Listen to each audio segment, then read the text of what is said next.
In this topic, a biofertilizer is a substance. What is biofertilizers? Biofertilizers is a substance which contain living microorganisms. When applied to seed, when applied to plant surfaces, or when applied to soil, colonizes the rhizosphere or the interior of the plant and promotes growth by increasing the supply or availability of primary nutrients to the host plant. ఎప్పుడైతే ఈ జీవ ఎరువులను మనము మొక్కల భాగాలకి కానీ విత్తనాలకి కానీ లేదా నేలకి కానీ మనం అందజేసినప్పుడు భూమిలో మొక్కలకి అత్యంత దగ్గరగా ఎలాంటి హాని చేయకుండా ఏది పోషక మూలకాలను అందించేటువంటి ఎరువులను మనము జీవ ఎరువులుగా చెప్పుకోవచ్చు. మరి సాధారణ ఎరువులకు ఈ ఎరువులకు ఉన్నటువంటి తేడా ఏంటంటే the biofertilizers contain the living microorganisms. This is the most variation between the biofertilizers or inorganic fertilizers. So the biofertilizers are add nutrients through the natural process of nitrogen fixation, solubilizing phosphorus, and stimulating plant growth through the synthesis of growth promoting substances. Synthesis of growth promoting substances. So in this point of view, what we can say that whenever we are apply the biofertilizers to the plants or the soil surface or soil, the insoluble phosphorus or insoluble nutrients is going to soluble state, and which is very easy to access or absorb the plant rhizosphere or the plant roots or the different nutrients. And what is biofertilizer?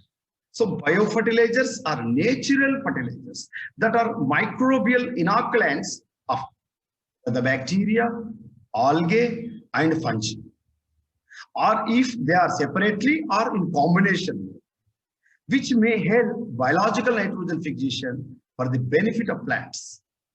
They help build up the soil microflora and by the soil health. Biofertilizers also include organic fertilizers.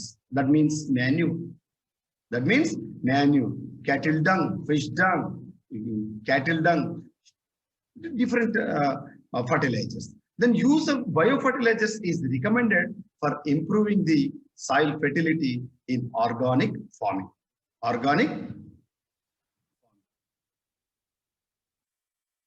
Then what are the types of the biofertilizers?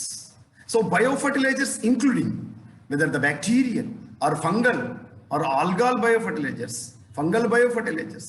aquatic fern, that is a fern is also used as a biofertilizers, even though earthworms. So these are the organisms or microorganisms useful for the making of the biofertilizers for the usage of the soluble nutrients, very easy access to the all plant roots surfaces or root rhizosphere. So in this image we are observed, this is the rhizobium and this is the Acetobacter, azospirillum. These belongs to the bacterial biofertilizers, and this image shows about the Azula, aquatic fern Azula, and this is the cyanobacteria blue-green algae, which is also used as a biofertilizer. And this is the Vamp fungi. This is a sheathing mycorrhizal fungi. Vamp fungi and sheathing mycorrhizal fungi. It's a fungal biofertilizer also we are observing the nature. So in bacterial biofertilizers, we observe whether the bacteria symbiotic nitrogen fixers or free living nitrogen fixers. The symbiotic nitrogen fixers, the best examples are Rhizobium, Azospirillum species. And algal biofertilizers, mainly the algal belongs to cyanobacteria, blue-green algae in association with Azula. Maybe the examples of living organisms of the BGA, they are Anabina, Nastat, Oscillatoria. These are the blue-green algae. Then phosphate solubilizing bacteria, that is Pseudomonas and Bacillus megatherium. And free-living nitrogen bacteria, that free-living nitrogen fixers are Acetobacter and Klebsiella. Then fungal biofertilizers, Vamp fungi are vesicular, herbicicular, mycorrhizal fungi. vesicular, herbaceous, mycorrhizal fungi. And the earthworms,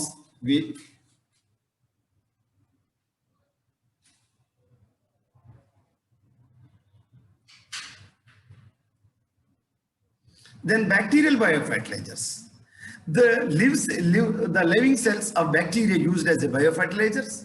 These microbes contain unique gene called NIF gene, which make them capable for fixing nitrogen. My dear friends and my dear delegates and my dear participants and respected participants, the main mechanism is NIF gene. That is nitrogen fixation gene is present in prokaryotic living organism like bacteria. Nitrogen fixation genes. So these are responsible for the fixation of the atmospheric nitrogen into soil nitrogen. The atmosphere contains highest percentage of the gas, that is 78%, that is nitrogen. The nitrogen fixing bacteria work under two conditions. Number one, symbiotically or free living, non-symbiotic fixation also. The symbiotic bacteria make an association with crop plants through forming root nodules or nodules in the roots. Mainly Fabaceae members or leguminaceae plants or leguminaceae family members, we are observed in the leguminaceae family. They are showing these root nodules, that is Rhizobium leguminaceae bacteria. And the free living bacteria do not form any association, but the free living bacteria, they can fix atmosphere by themselves. They may not associate with any other living organism. And here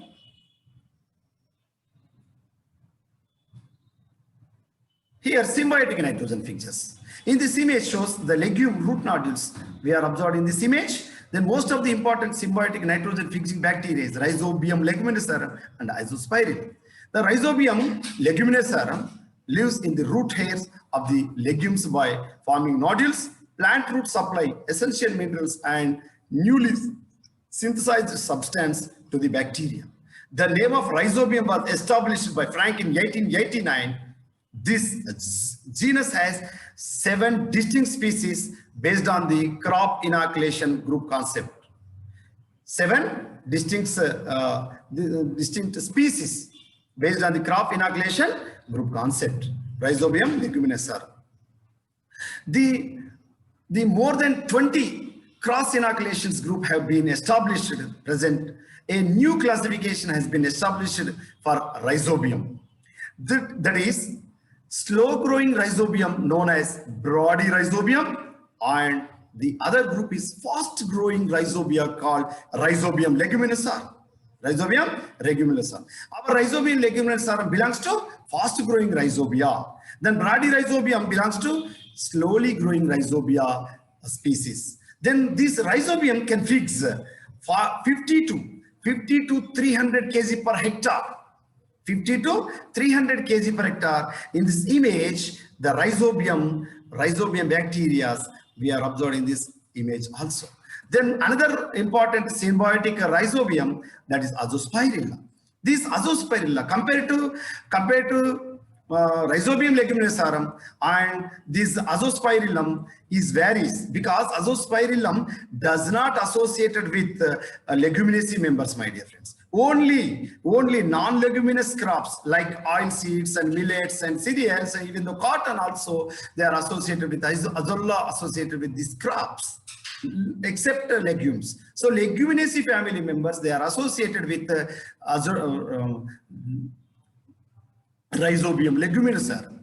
Azospirillum, mainly present in cereal plants, inhabits both root cells as well as surrounding of the roots, forming symbiotic relation and increasing nitrogen fixing potential of the cereal plants.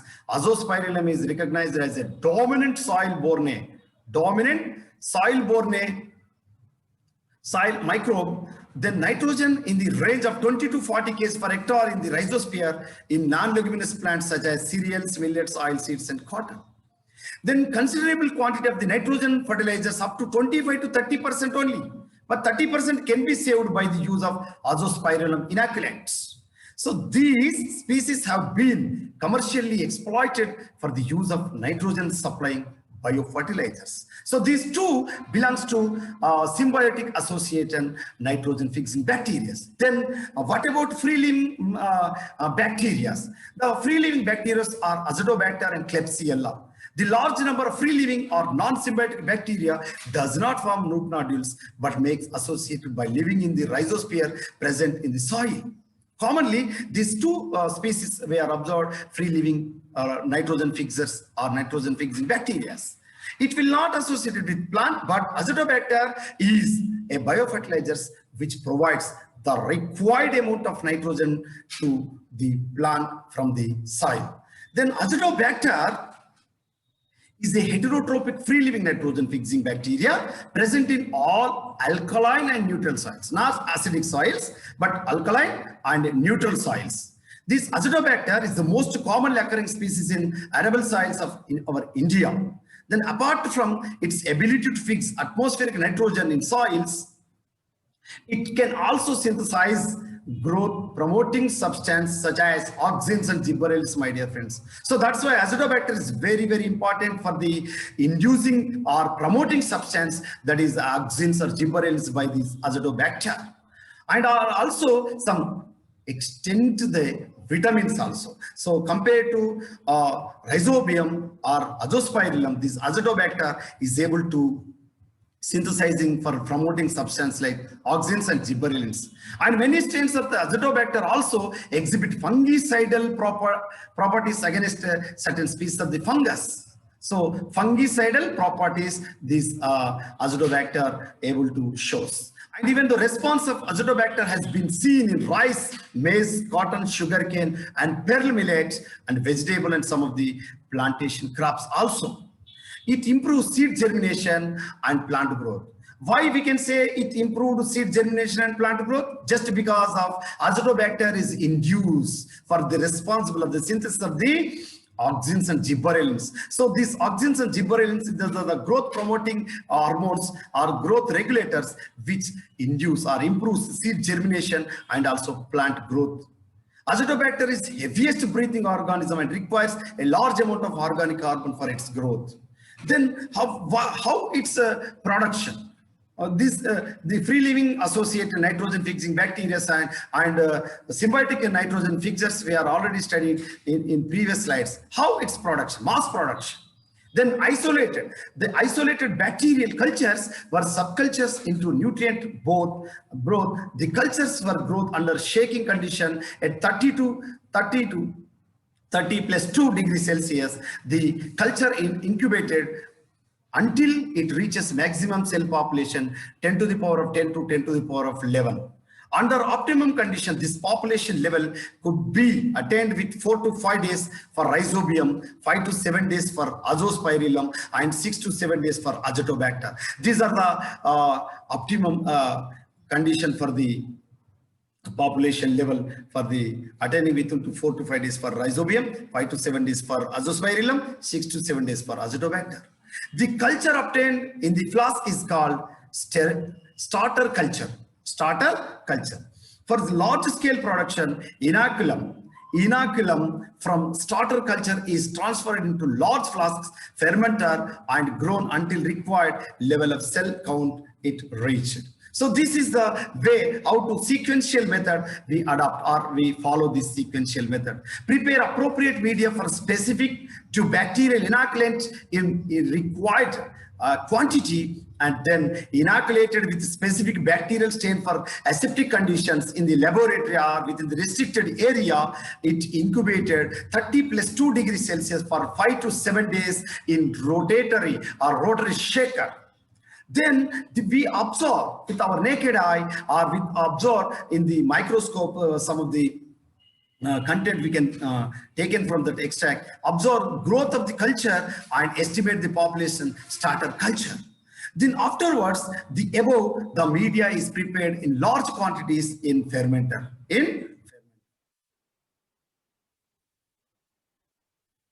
Then sterilized and cooled well, media in a fermenter is inoculated with the log phase of culture grown in large flask. Usually 1 to 2% of the inoculum is sufficient. Then cells are grown in fermenter by providing aeration and continuous stirring. Both is checked for the population of inoculated organisms.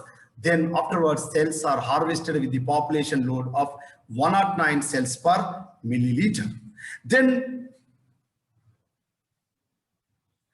carrier material. What are the carrier material? The use of the ideal carrier material is necessary for the production of a good quality of the biofertilizer. We are using peat soil or lignite, even though vermiculture, charcoal, pressed mud, and permeate manure and soil mixture are used as a carrier material for this culture. And neutralized peat or soil, lignite are found to be better carrier compared to the remaining materials. Then ideal carrier material should be, then they are in cheaper in cost or low cost, then locally available in our surroundings, in our very nearer or in our regions, very availability. The availability is also very necessary for the ideal carrier. Even the high organic matter content, it should be contain the high organic matter. And also the material or ideal carrier should be no toxic chemical, should not be any toxic chemicals are there. Even though then water holding capacity for more than 50% is necessary for the ideal carrier material. And lastly, then this ideal carrier material should be easily to process, easily to these are the important factors regarding of the ideal, whether the material is ideal carrier for the culture or not. We are decided later. So this is how ideal carrier material they are prepared.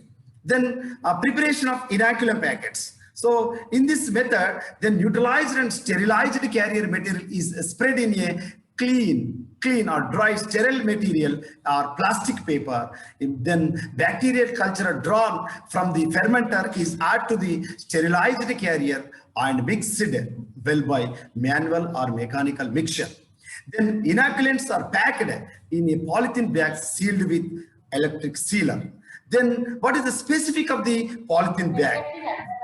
What is the specification of polythene bags?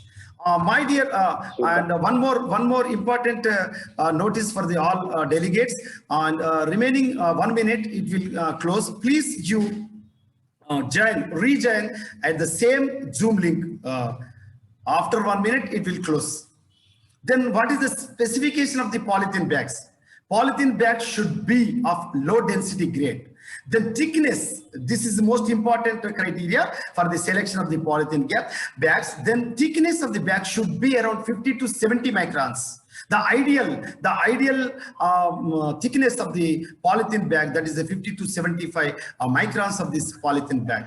Then packet should be marked with the name of the man. Packet, on the packet, this is the information regarding of the ideal carrier, the name, the information related to this ideal carrier, whether the name of the manufacturer and name of the product, then strain number, which type of strain is added, the crops to which recommended, and method of inoculation, and date of manufacture, and batch number. Then date of expiry also important. Then cost, that is the price, and the full address of the certified companies on the storage instruction also should be specified on the packet of the polythene bag. Okay, this is about the specification of the polythene bags. Then another important biofertilizer, that is the Vamp fungi or vesicular herbaceous mycorrhiza. We are observing this image by using of the Vamp or without using of the Vamp, how rhizosphere, how roots are developed, whether the bunch of the roots are developed, or the low density of the roots, or the length of the roots, even the number of the roots, or the lateral roots also, the content. Then the next one is the next biofertilizer, that is a Vamp, vesicular herbaceous mycorrhiza.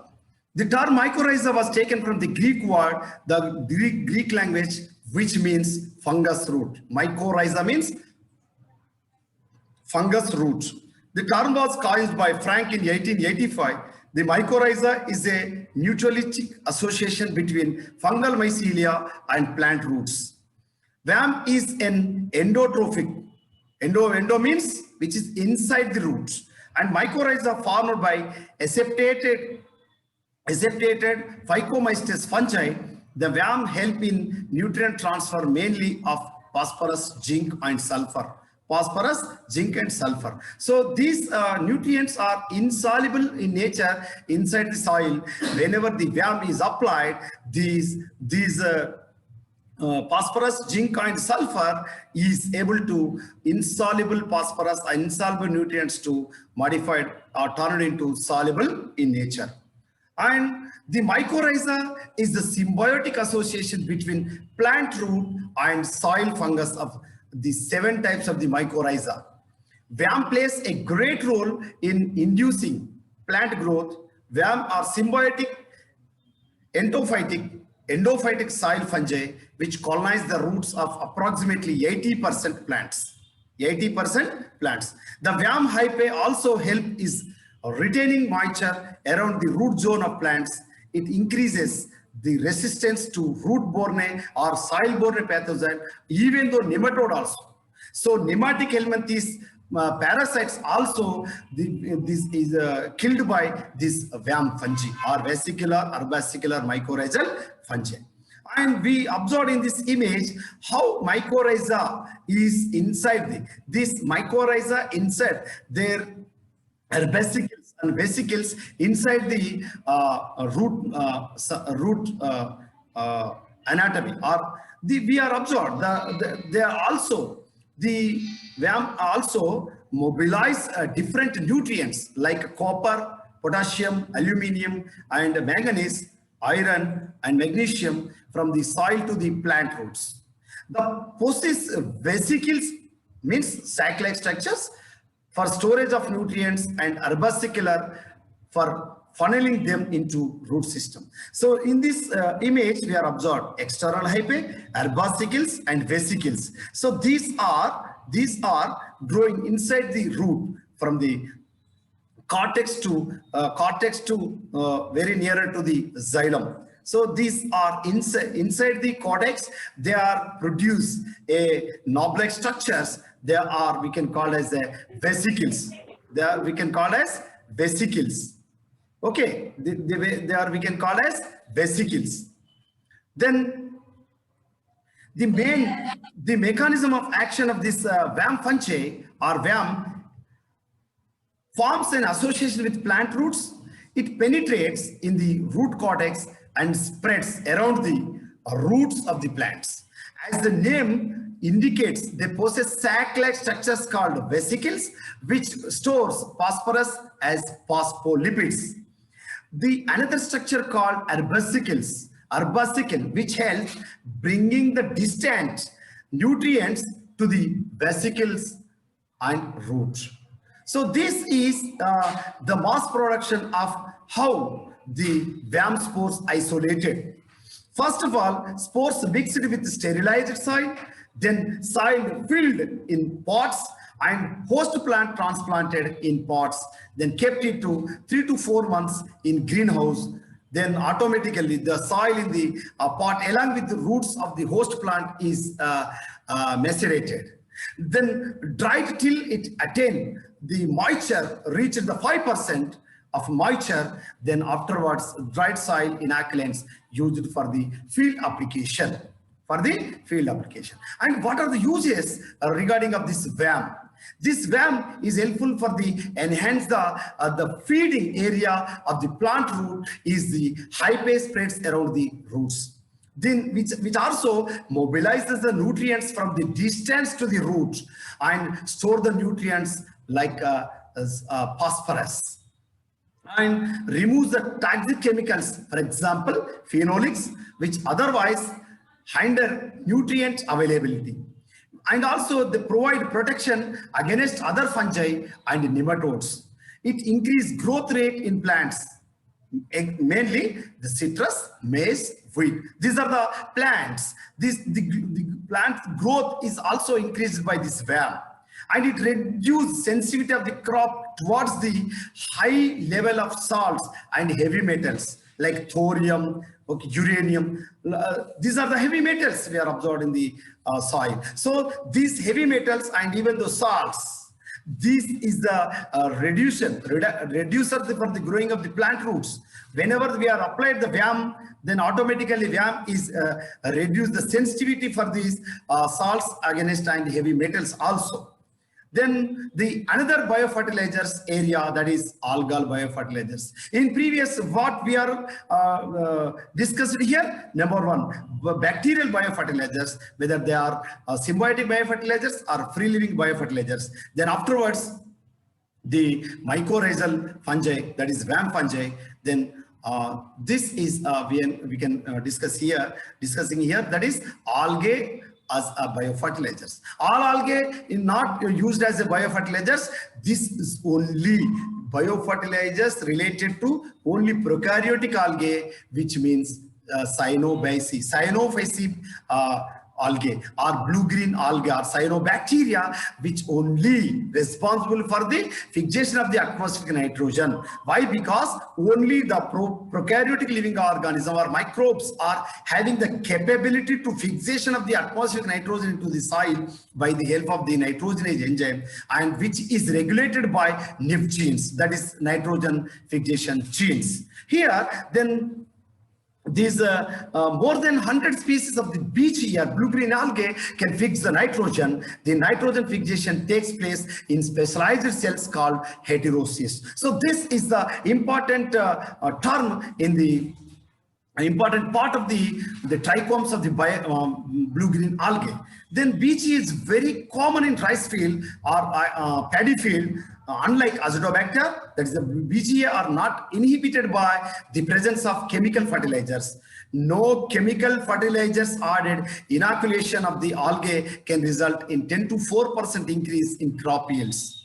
Without using of the chemical fertilizers, whether we are using the biofertilizers, that is algal biofertilizers or blue-green algae or cyanobacteria, which increase the result 10 to 4% of the increase of the crop yields per hectare.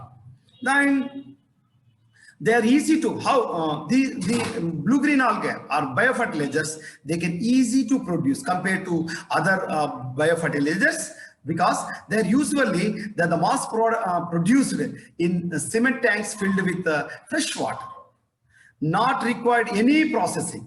So earlier we are mass production, mass processing, we are using different techniques. But here the blue-green algae, very compared to other biofertilizers, the blue-green algal biofertilizers or algal biofertilizers compared to other fertilizers, very quiet and very cheap and not required any processing. And then compared to cost of 10 kg, maybe just 3 to 40 only, the 3 to 40 rupees, Indian rupees only. What are the beneficial in certain crops, like which is very beneficial for the vegetable crops, and cotton, even the sugarcane also. And some of the algal biofertilizers are Anabina, Nostoc, oscillatoria. This image related to Nostoc we are observed. Then another most important biofertilizer, that is Azula as a biofertilizer. Azula belongs to a water fern, that is the pteridophytic aquatic fern, that is Azula. So this Azula is a tiny fresh fern common in ponds and ditches, even though rice field. So which is very useful for the growing or applying for the paddy field. Why? Because this Azula is a water fern, aquatic fern. That's why very easily grown in the paddy field. And it has been used as a biofertilizer for a rice in all major rice growing countries, including the different countries like India, Thailand, Korea, and Philippines, Brazil, and West Africa also.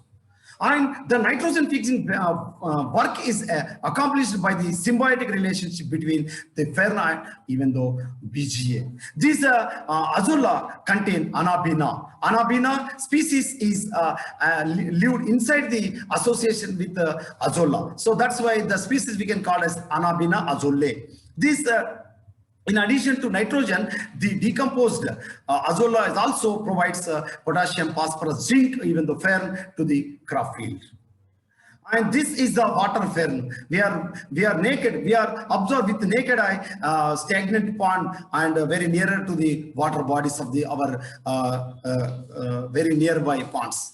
And this Azula biomass gets doubted within 5 to 7 days by vegetative methods, fixed 40 to 80 kg nitrogen hectare per annum. Even this is a good manner for flooded rice also. Why? Because this is the aquatic fern. Whether it is moves along with the water, it will stagnate or attach to the very nearest to the paddy crop plants also. So that's why, even though this is very applicable for the flooded rice also, and it is increase of the crop yield up to 15 to 20% has been observed while the fertilizing the rice with Azula. Even hybrids are growing faster, the tolerant to heat and cold, and which is very easy to fix 4 to 5% more nitrogen also. Then what are the application methods of these biofertilizers? How to apply for these biofertilizers? There are 3 ways for the applying for this nitrogen fixing bacteria. That is seed treatment, first method. The second method is root tipping. The third one is soil applications. These are the 3 methods for applying for these biofertilizers. Number 1, the first method is seed treatment. In the seed treatment is the most common method adopted for all types of the inoculant. The seed treatment is very effective and economic compared to the remaining 2 methods.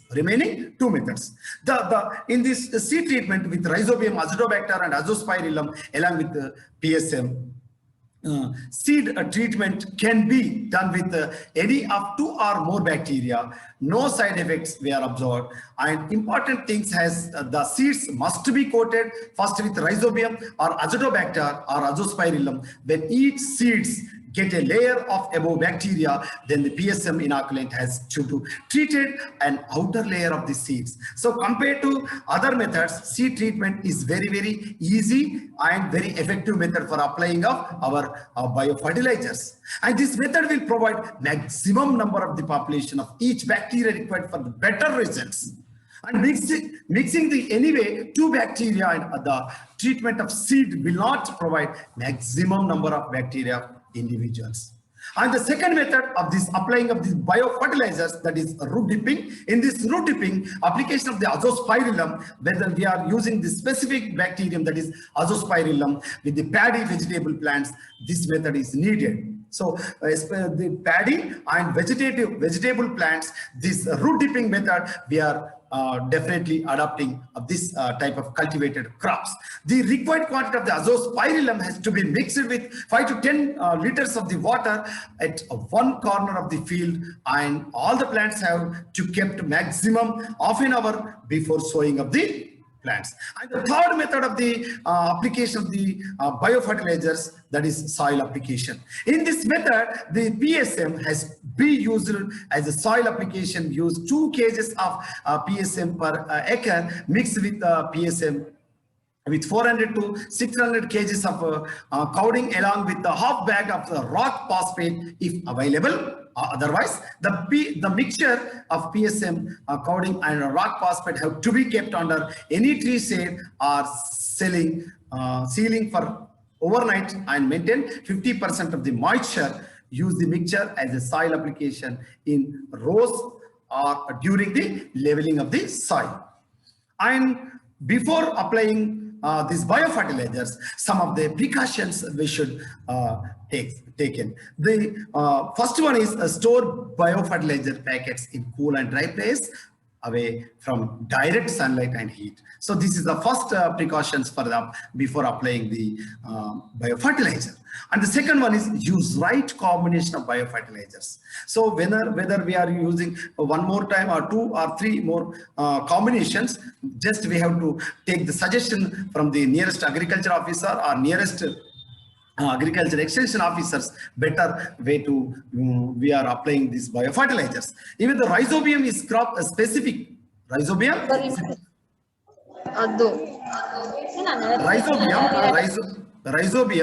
is a crop specific.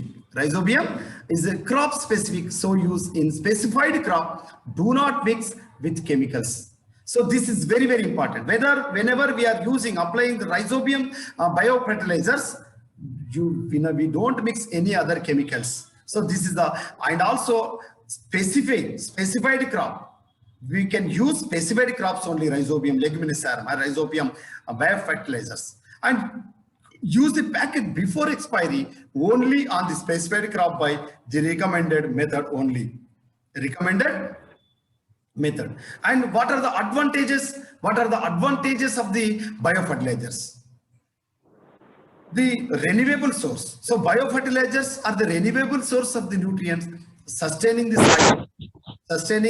soil health, and supplement chemicals. Chemical fertilizers replace 25 to 30%. Chemical fertilizers increase the grain yields by 10 to 40%. 10 to 40% of the yield, and decompose plant residue and stabilize carbon nitrogen ratio of soil, improve the texture, structure, and water holding capacity of the soil. No adverse effect on plant growth and soil fertility. So this is these are the related to our biofertilizers. Then the biofertilizer stimulates the plant growth by secreting growth hormones like auxins and gibberellins, and which is also secretes the fungistatic and antibiotic-like substances. And solubilize and mobilize nutrients, where majority of the nutrients they are insoluble in nature. These biofertilizers very easily the insoluble nature to soluble nature, and very easily accessing of the rhizosphere of the plants. And these biofertilizers are eco-friendly, and remember, these are non-pollutants. These are no side effects, and they are eco-friendly, and very even though these are the cost-effective method. So these are the advantages of the biofertilizers, and along with these advantages, some of the disadvantages we are observed. They are biofertilizers require special care for long-term storage because they are alive.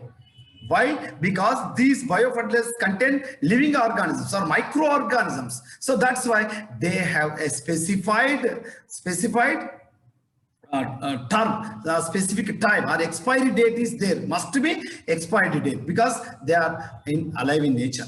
If other microorganisms contaminate, because they are the living organisms, microorganisms. So that's why the other organisms or other microorganisms contaminate the carrier medium, or if grows use the wrong strains, they are not in effective manner. So biofertilizers lost their effectiveness if the soil is too hot or too dry. Whenever the soil is wet condition, the biofertilizers are more effectively usable. Otherwise, which is in lost their effectiveness also. So this is about the biofertilizers. Along with these biofertilizers, we are day-to-day life we are observing in the contemporary scenario, that is organic farming. The another important, that is organic farming. Remaining